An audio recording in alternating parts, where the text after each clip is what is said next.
আমার অসংখ্য পেশেন্ট, মোর দেন 500 পেশেন্ট এই কয়েক বছরের মধ্যে, যাদেরকে আমরা এই সিলেক্টিভ নার্ভ রুট ব্লক দিয়ে তাদের ব্যথা কমিয়ে দেওয়া হয়েছে, যাদের সার্জারির কথা বলা হয়েছিল। প্রিয় ভিউয়ার্স, আজকে আমরা কথা বলবো কোমর ব্যথায় যাদের সার্জারির পরামর্শ দিয়েছে, সেই সার্জারি ছাড়াও একটা বিকল্প পথে প্রায় সার্জারির মতোই উপকার পাওয়া যায় কোমর ব্যথায়, তা নিয়ে আজকে আমরা কথা বলবো সিলেক্টিভ নার্ভ রুট ব্লক নিয়ে। আমরা অনেকগুলো পর্বে বসি যে কোমর ব্যথা হইলে তার 90%ই ভালো হয়ে যায় কনজারভেটিভ চিকিৎসায়, বাকি যে 10% আছে আগে এই 10%-এর মধ্যে 8%কেই সার্জারির জন্য বলা হতো, কিন্তু এখন গবেষণায় দেখা যাচ্ছে 8% যে আছে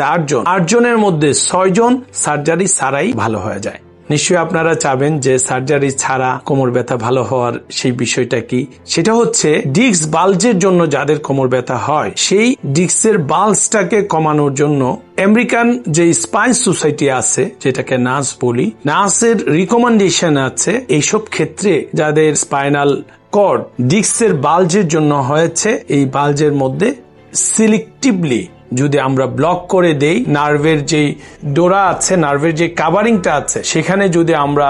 স্পেসিফিক ভাবে নিডেলের মাধ্যমে সেখানে একটা ইনজেকশন দিয়ে যদি ইনফ্লামেশন কমিয়ে দেই এবং ব্লক করে দিতে পারি, তাহলে সেই ক্ষেত্রে ব্যথাটা কমে যায়। আমার অসংখ্য পেশেন্ট, মোর দেন 500 পেশেন্ট এই কয়েক বছরের মধ্যে, যাদেরকে আমরা এই সিলেক্টিভ নার্ভ রুট ব্লক দিয়ে তাদের ব্যথা কমিয়ে দেওয়া হয়েছে, যাদের সার্জারির কথা বলা হয়েছিল কিন্তু সার্জারির প্রয়োজন হয় নাই, তাদেরকে এই সিলেক্টিভ নার্ভ রুট ব্লক দিয়ে এই ব্যথা কমানো হয়েছে। দেখা যায় যে এই ব্যথা যদি কমে যায়, সে যদি ডেইলি অ্যাক্টিভিটিসে চলে যায়, নিয়মিত এক্সারসাইজ করে, তাহলে তার যে বাল্জটা আছে, বাল্জটা আস্তে আস্তে কমে যায়, একটা পর্যায়ে তার আর কোনো অপারেশনের প্রয়োজন হয় না। ধন্যবাদ সবাইকে।